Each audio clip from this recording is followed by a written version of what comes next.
Bien, buenos días, estimados alumnos.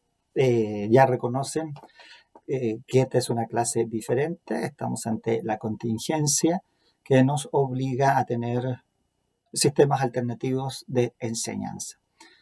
Lo que me parece muy bien, pero obviamente que para todos implica un aprendizaje de esta interacción que no siempre puede ser en los términos que nos gusta o que pueda ser más cómodo, ¿no? En estos días me ha tocado experimentar tanto la enseñanza por plataforma, con clases en vivo, o estas mismas que son clases en video, lo que tiene toda una logística, ¿ah? Incluso lo que significa para nosotros tener que adecuar un tiempo, una hora, manejar luz, cámara, esto parece en verdad siempre como que asistimos a un set de televisión, ¿cierto?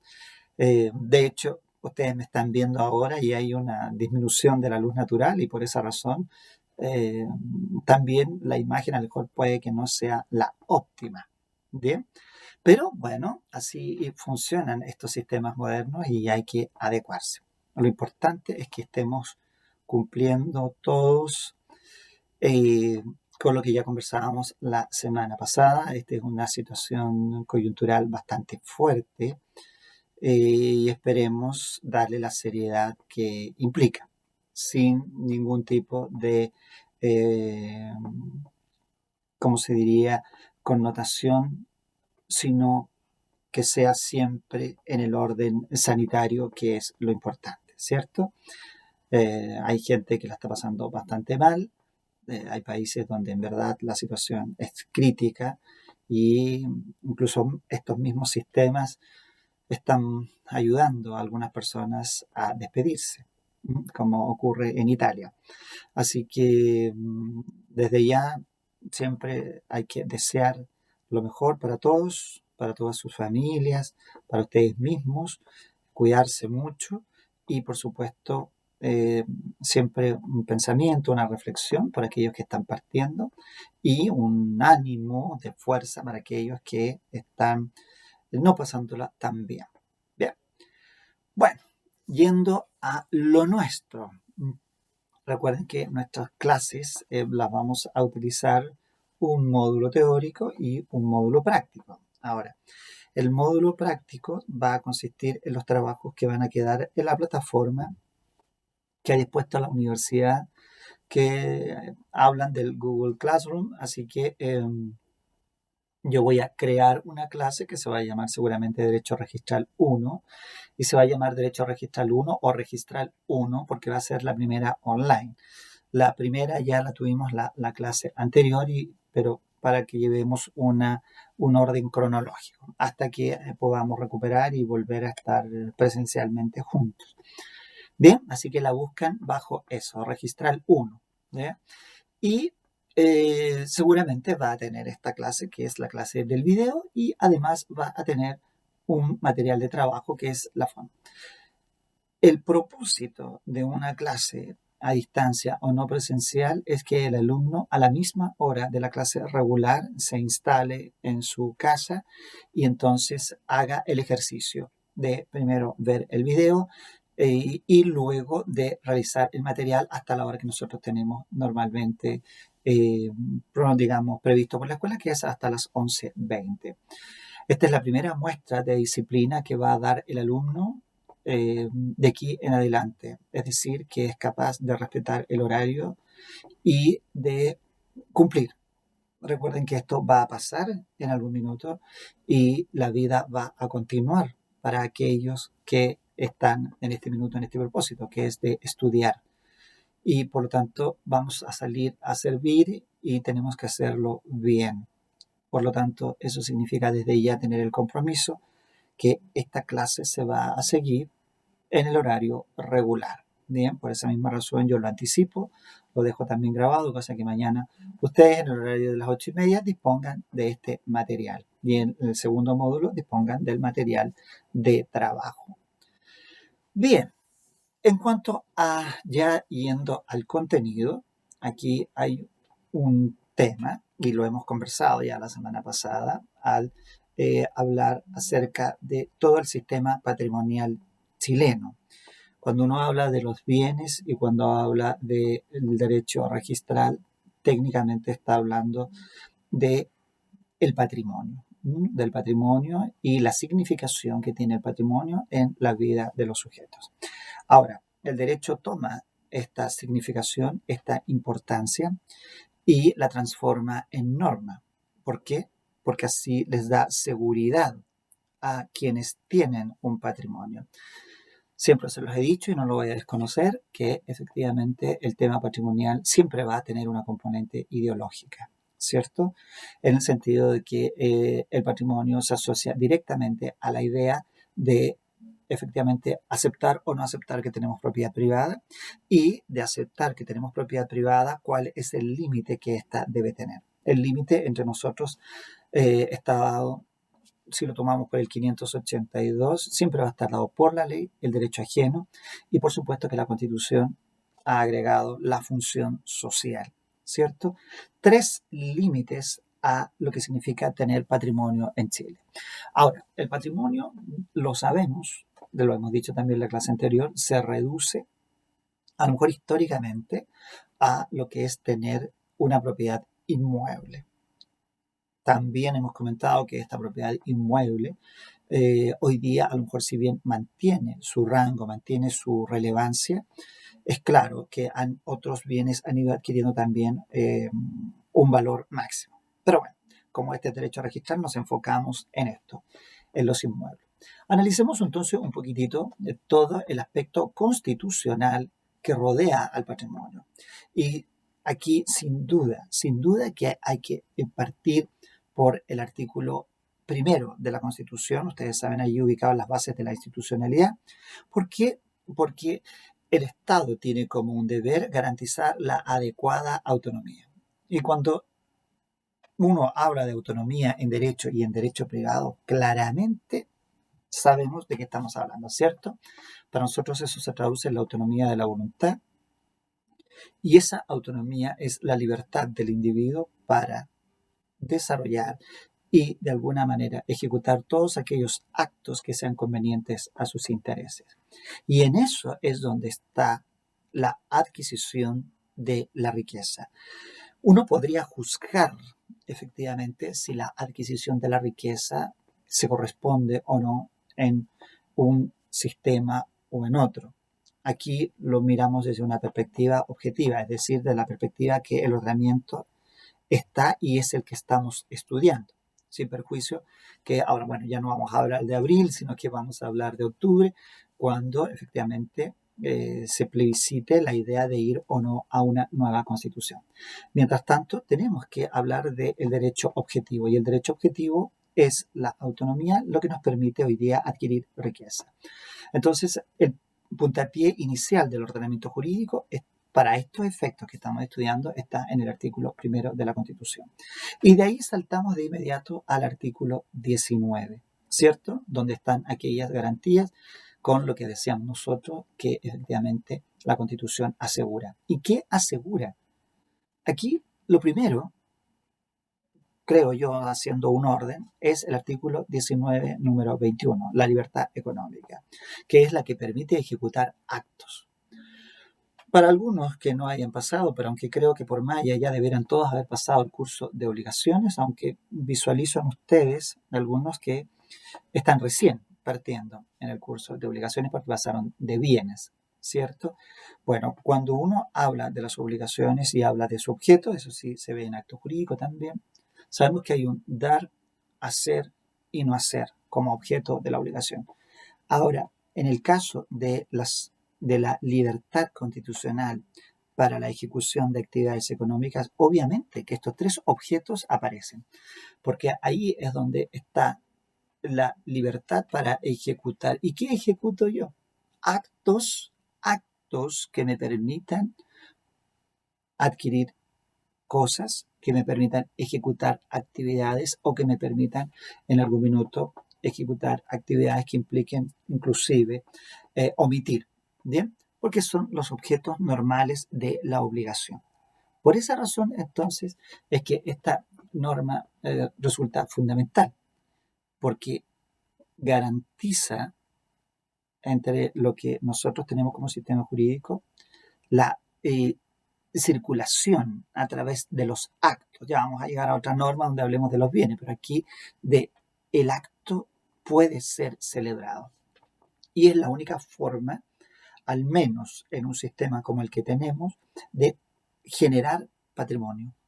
Recuerden que el patrimonio precisamente consiste en esta capacidad, que por eso es discutido por algunos como atributo, esta capacidad que tiene el sujeto para generar a través del activo y del pasivo un patrimonio. Y se habla asimismo también de toda un área del derecho que es el derecho patrimonial. Y seguimos descendiendo y como decíamos la clase anterior, vamos precisamente a llegar a el numeral 23 cuando hablemos de la libertad para adquirir el dominio de toda clase de bienes. Y ahí sí que ya nos empezamos a acercar, ¿cierto? Porque hay algo fundamental aquí, o dos puntos fundamentales. El primero es que es una libertad, es una garantía, se supone entonces que todo individuo tiene acceso. Todo el mundo puede efectivamente ejecutar actos sin que exista una restricción. La libertad en el fondo se opone a eso, se opone a la restricción o a la decisión de otro, ¿cierto? Como podría ser en sistemas donde el Estado decide qué bienes tienen las personas, ¿no? Les voy a dejar un artículo en relación con esto que les puede ayudar a comprender cómo el Estado puede ir influyendo en este punto. Ahora, en esta libertad de adquisición está el primer punto, la libertad de hacer. Pero dice esta garantía constitucional que es la libertad para adquirir el dominio, lo que significa desde ya suponer diversos modos que le permitan al individuo adquirir el dominio. No es que haya libertad en la construcción del modo, el modo lo construye la ley, lo vamos a ver a continuación, pero sí es la decisión del legislador que a través de cualquiera de estos medios se pueda adquirir.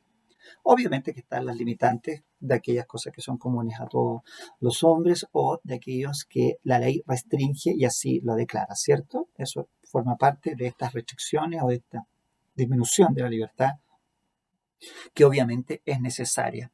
Lo estamos experimentando hoy día con las restricciones que efectivamente se están imponiendo a las libertades, sobre todo, por ejemplo, en lo que pudiese ser en algún minuto el control de precios o la reducción de venta de bienes. Por ejemplo, han escuchado que los supermercados están diciendo que voluntariamente se adquiera un número determinado. O sea, uno podría decir aquí hay una afectación obvia de la libertad de adquirir el dominio. Yo quiero comprar 10 productos desinfectantes, pero el supermercado en este minuto está diciendo voluntariamente, por favor, acepte llevar lo que necesita.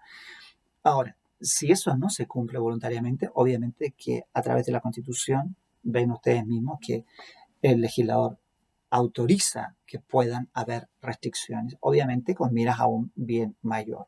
En el artículo primero, el bien común de todos ahora está en juego. Bien, y llegamos finalmente a la libertad, al derecho de propiedad del 19, número 24, ¿cierto? Aquí está que la Constitución asegura el derecho de propiedad sobre toda clase de bienes. Y ahí nosotros entramos derechamente en el 565 porque la Constitución es mucho más amplia. Efectivamente habla del derecho de propiedad sobre toda clase de bienes. Ya incluso no hace, al decir de toda clase de bienes, no está haciendo una restricción como podría hacerlo el 565, que señala que los bienes consisten en cosas. De alguna manera ya con eso estaría limitando. Entonces, estos bienes pueden ser de toda naturaleza, corporales o incorporales, muebles o inmuebles. Y por supuesto que a nosotros lo que nos interesa es que el bien que queda protegido es el bien corporal inmueble y queda protegido a su vez de inmediato el modo de adquirir. ¿Por qué? Porque la Constitución señala que solo la ley puede establecer el modo de adquirir, de usar, gozar y disponer. Por tanto, en primer lugar, protege el modo, lo que significa que solo una ley puede crear modos de adquirir. Esta es una pregunta que ustedes saben que es vital incluso para el curso de bienes y vital también en el examen de grado cuando se le pregunta en qué consiste el principio de reserva legal del modo. El principio de reserva legal del modo consiste precisamente en lo que señala este artículo 19, número 24. Solo la ley puede establecer el modo de adquirir. Y eso pasa a ser obviamente relevante porque la forma en que se adquieren los inmuebles es a través de los modos de adquirir. Esos modos de adquirir que están en el 582 como la ocupación, la accesión, la tradición, la prescripción, la sucesión por causa de muerte, y debemos obviamente siempre establecer que la ley es el modo que siempre puede. La propia Constitución la garantiza y desde la doctrina desde antiguo entiende que el poder del Estado ejercido a través de la ley puede generar la adquisición del dominio de los bienes inmuebles. Sin embargo, y ustedes pueden haber oído ahí que efectivamente yo mencioné a los 5 modos de adquirir y hay uno de esos modos que en términos directos, de acuerdo a lo que dice el artículo 592, no permite la adquisición del dominio de los bienes inmuebles por un principio de integridad territorial, ¿cierto? De acuerdo al 590, todas las tierras que no tienen propietario pertenecen al Estado.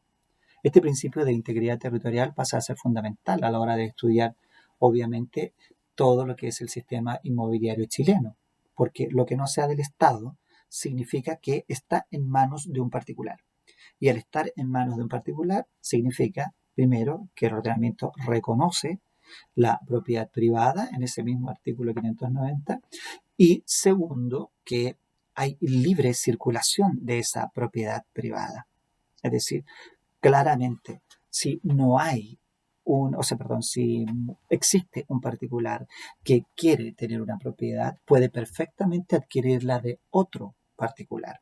Bien, eso es lo que podría llevar a decir que el 590 existe y se justifica precisamente, lo dicho, por el principio de integridad territorial, pero no excluye que el Estado pueda entrar a negociar la compra de un inmueble como también la venta de un inmueble.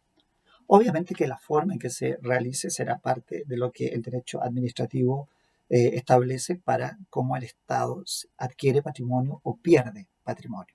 Pero ahí, en ese instante, el Estado está actuando igual que un particular, por ejemplo, al comprarle un bien inmueble a una persona natural o jurídica, pero que sea del ámbito privado. ¿Ya? Bien, dicho este punto, hemos llegado entonces, hemos descendido hasta el punto en el que nos importa. Y vamos entonces a ir analizando estos distintos modos de adquirir la propiedad para ver cómo rigen estos modos. Bien, y el primero que nos vamos a fijar es el que precisamente está en este minuto, lo hemos estado conversando, que es el de los bienes inmuebles adquiridos por ocupación. ¿Es posible? Ya sabemos que no, porque ningún particular, y aquí es el punto, ningún particular puede a través del modo de adquirir ocupación llevar a su patrimonio un bien inmueble. ¿Por qué? Porque la ocupación exige como un requisito fundamental el que la cosa no pertenezca a nadie. Y ese 590, en el fondo, establece que en Chile esa situación jurídica respecto de los inmuebles no se da. No hay inmuebles en Chile que no pertenezcan a nadie. O pertenecen a un particular o pertenecen al Estado. Bien, entonces ahí de inmediato uno llega a la conclusión que como modo de adquirir lo excluimos, dejamos de estudiarlo. Sin embargo, hay que tener algo presente y lo dice el profesor Peñailí. ¿Qué significa? ¿O qué dice el profesor?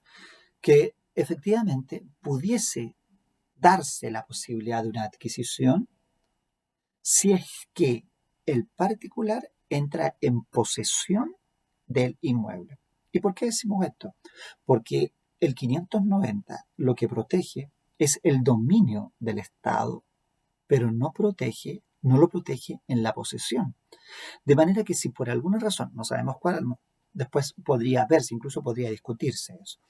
Si por alguna razón un particular entra en posesión de un inmueble y efectivamente se da la posesión del código 702 o 708, regular o irregular. La mayoría de los autores dice que la única manera sería de manera irregular, ¿cierto? Porque si es regular exigiría buena fe y puede alguien hacerse de un inmueble por ocupación sabiendo que el modo no lo permite. Con eso excluye de inmediato la buena fe. Al excluir la buena fe, pasamos de inmediato a la posesión irregular del 708, lo que significa que el individuo, la única manera que pudiese tener posesión es porque faltan algunos de estos requisitos. Y el requisito fundamental podría ser la inscripción conservatoria. ¿Por qué podría ser la inscripción conservatoria? Porque el artículo 702, recuerden, señala que existe posesión regular cuando hay justo título, buena fe inicial, y si el título es traslaticio de dominio se requiere además la tradición.